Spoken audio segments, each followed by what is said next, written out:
তারপরে হলো ব্যবসা, তখন বললেন পার্টনারে ব্যবসা। পার্টনারে যদি 10 জন মিলে ব্যবসা চলে তাহলে 11তম আল্লাহ, যদি 3 জনে ব্যবসা চলে তাহলে 4র্থ জন আল্লাহ। যখনই তাদের মধ্যে একটু গন্ডগোল হয়, কেউ টাকা একটু নিয়ে নেই, তখন আল্লাহ বলে ও আত্মসাৎ হয়ে গেল, তাহলে আর আমি থাকলাম না, তোমরা থাকো, আমি গেলাম। এতে বরকত বেশি, কিন্তু টিকে থাকা খুব কঠিন। এতে অনেক বরকত পার্টনারে ব্যবসায়, কিন্তু টিকে থাকা খুবই কঠিন। একটু কেউ যদি 19-20 করে তাহলে আল্লাহ আর থাকবেন না, তখন এদের মধ্যে গন্ডগোল লেগে যাবে। গন্ডগোল করে মামলা করে কত কি হবে, ব্যবসা বাদ যাবে একবারে কোর্টে, ইয়াতে কাঠগড়ায় 2 দিকে যুদ্ধ দাঁড়িয়ে থাকবে, কালে একসাথে চা খাচ্ছিল। তো পার্টনারে ব্যবসা ভালো, আল্লাহ রাসূল এভাবে বললেন। আর আমভাবে বললেন আত্তাজিরা সাদিকা কুনু ইয়াউমাল কিয়ামা মা শুহাদা সিদ্দিকিন, যারা সত্যবাদী ব্যবসায়ী তারা বিচারের মাঠে শহীদদের সাথে থাকবে। এ বললেন সত্যবাদীদের সাথে থাকবে। আবার বলছেন আর তিজারাত মাল কিজবাল হালাল, ব্যবসায় মিথ্যা কথা চলে আসে, কসম চলে আসে, ইচ্ছে অনিচ্ছেই, ফাসুবহু বিসাদাকা, দান করে মিটিয়ে দাও। জিনিস যদি বৈধ থাকে, মূল জিনিস, সেই জিনিস পৃথিবীর যে প্রান্ত থেকে আনেন না কেন, আনতে গিয়ে যত ঝামেলা আছে সব জায়গায় টাকা দেন, সমস্যা নেই, কিন্তু মূল জিনিস বৈধ হতে হবে। চট্টগ্রামে মাল নামাতে যদি টাকা লাগে সেটাও দেন, তখন আপনি মাজলুম, আপনি বৈধ জিনিসের ব্যবসা করছেন। আপনি তো এখানে টাকা দিতে চাননি, কেন দিবেন? আপনি নিজের টাকা দিয়ে ব্যবসা করছেন, ওরা নিবে তো আপনি নিরুপায় দেন। তাহলে কেন? মূল জিনিসটা বৈধ আছে। ব্যবসাতে আপনি সুবিধা ভোগ করেন, কিন্তু মানুষ বেশি সুবিধা ভোগ করে। একটা জিনিস আমেরিকা থেকে নিয়ে আসতে হবে, জাপান থেকে, আমি যদি একাই নিয়ে আসতে চাই তো এটা সহজ নয়। আপনি যদি ব্যবসায় হিসাবে নিয়ে আসেন তাহলে আমার পাওয়াটা সহজ, আমার নেওয়াটা সহজ। যেভাবেই হোক ব্যবসায় টাকা পয়সার বরকত আছে, ব্যবসাতে টাকা পয়সা বেশি হয়, শতবার মায়ের খেলেও পিছে উঠতে পাবেন না, ব্যবসা করতেই হবে। যাদের টাকা পয়সা বেশি, যারা বসুন্ধরাতে বহু হাজার হাজার বিঘা জমি কিনে রেখেছে, তাদের এত টাকা পয়সা থাকার পরেও আটা তো বসুন্ধরা, মরিচের গুঁড়া তো বসুন্ধরা, টিস্যু তো বসুন্ধরা। কেন? মানে যারা চালাচ্ছে এর মূল যারা, তারা খুব চৌকুস, উপার্জনের সব পথকে ঘেরছে ধরে, সব পথ ধরছে। আর আপনি একটা হাত বুকে করে বসে আছেন। কেন আপনি বসে থাকবেন? আমি তো পরামর্শ দিয়েছি আপনি চকলেট দিয়ে ব্যবসা শুরু করেন। লোন নিয়ে ব্যবসা করতে হবে, কে বলেছে? 25 থেকে 30 বছর লাগবে ব্যবসা একটা ভালো পর্যায়ে যেতে, 40 বছর লাগবে। একদিনই আপনি কলকাতায় হিরোইন কিনলেন, ঢাকায় বিক্রি করলেন, কোটি টাকার মালিক হয়ে গেলেন, এটা ব্যবসা হলো? ব্যাংকের টাকা নিয়ে, পরের টাকা নিয়ে দালালি করবেন, মাতাব্বরি করবেন, কে বলেছে? ভুল হিসাব, এই হিসাব ঠিক নয়।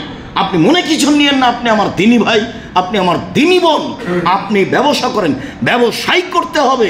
মূলত হিসাব করে বলতে হলে করতে আপনি বাধ্য। কেন আপনি ব্যবসা করবেন না? হাজারো বার মায়ের খেলে ব্যবসা করবেন।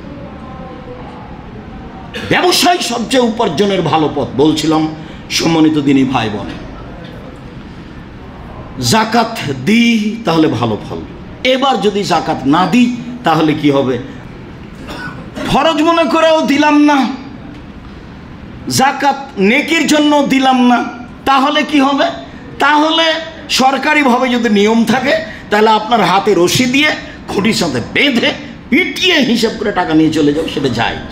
হাদিস বুখারী মুসলিম। ফালাম্মা তুফিয়া রাসূলুল্লাহ সাল্লাল্লাহু আলাইহি ওয়াসাল্লাম উস্তুখলা আবু বকরিন, যখন আল্লাহর নবী দুনিয়া থেকে বিদায় নিলেন, আবু বকর সিদ্দিক রাদিয়াল্লাহু তাআলা আনহুকে খলিফা নির্বাচন করা হলো। ওয়াকাফারা মান কাফারা মিনাল আরব, অনেকে তখন বলল সালাত আদায় করব, জাকাত দেব না, সালাত আদায় করব, জাকাত দেব না। তখন উমর রাদিয়াল্লাহু তাআলা আনহু বললেন আবু বকর সিদ্দিককে, কাইফা তুকাতিলুন নাস, আজকে আপনি মানুষের সাথে কিভাবে জিহাদ করবেন? আল্লাহর নবী বলেছেন, যে ব্যক্তি বলেছে লা ইলাহা ইল্লাল্লাহ, তার রক্ত নিরাপদে, তার সম্পদ নিরাপদে। যে ব্যক্তি বলেছে লা ইলাহা ইল্লাল্লাহ, তার সম্পদ নিরাপদে, তার রক্ত নিরাপদে। আজকে এখন কি করবেন? ওরা যে বলছে জাকাত দিব না, সালাত আদায় করব। এখন শোনেন, এইবার আবু বকর সিদ্দিক বলছেন, দুই একটা বাক্য ইতিহাস থেকে আবার হাদিস বুখারী মুসলিমে ফিরে আসছে। তাতে তিনি বলছেন, উমর যেদিন আপনি মুশরিক ছিলেন সেদিন বীর পুরুষ ছিলেন, আজকে আপনি মুসলমান হয়েছেন কাপুরুষ হয়েছেন। বলেন কি আপনি যেদিন আপনি মুশরিক ছিলেন সেদিন আপনি বীর পুরুষ ছিলেন, আজকে মুসলমান হয়েছেন কাপুরুষ হয়েছেন? অর্ধ পৃথিবীর খলিফা, কুশাগর বুদ্ধিজীবী, রাজনীতিবিদ ওমর, যার নামটা শুনলে অন্তর কাঁপে, যার রাস্তায় শয়তান চলে না, এর নাম ওমর।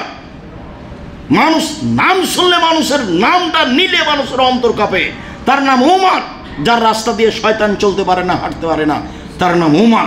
এত ক্ষমতাধর ইমানদার মানুষকে আবু বকর সিদ্দিক বলছেন, যেদিন আপনি মুশরিক ছিলেন সেদিন আপনি বীর পুরুষ ছিলেন, আজকে আপনি মুসলমান হয়েছেন কাপুরুষ হয়েছেন। শুনেন, আল্লাহে, আল্লাহর কসম, আল্লাহে, আল্লাহর কসম, লাউকাতুল মান ফারকা বাইনা সলাত ওয়াজ যাকাতে, যারা সলাত এবং যাকাতের মধ্যে পার্থক্য সৃষ্টি করবে, সলাত আদায় করবে যাকাত দেবে না, সলাত আদায় করবে যাকাত দেবে না, ওদের সাথে যুদ্ধ চালিয়ে যাবো, মারবো না হয় মরবো, পিটিয়ে যাকাত আদায় করবো।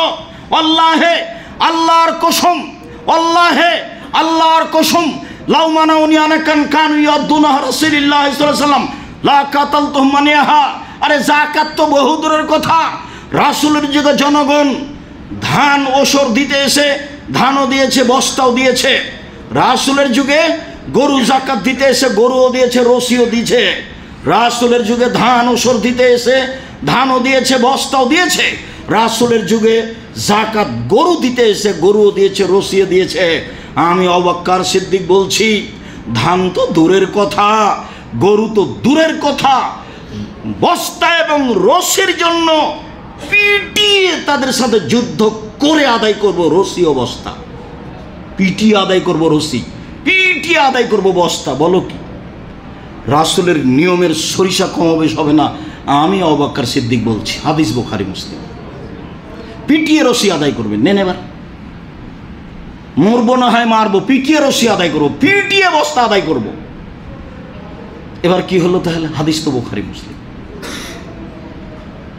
যারা সামনে আছেন দিনী ভাই বোন, অনলাইনে যারা অবগত হচ্ছেন, সময়ের গতিতে যারা অবগত হবেন, তাদেরকে আমি ভালোভাবে মনে রাখার জন্য বলছি, যাকাত আপনার সম্পদ নয়। যাদের নিয়ম আছে বের করার, তারা পিটিয়ে যাকাত আদায় বের করে নিতে পারে, নিয়ে নিতে পারে, এবং সেটা জায়েজ। এখন নিজেও দিলাম না, নেকিও বুঝলাম না, পিটিয়েও নিল না, তাহলে কি হবে? তো চলেন তাহলে দেখি তাহলে কি হবে।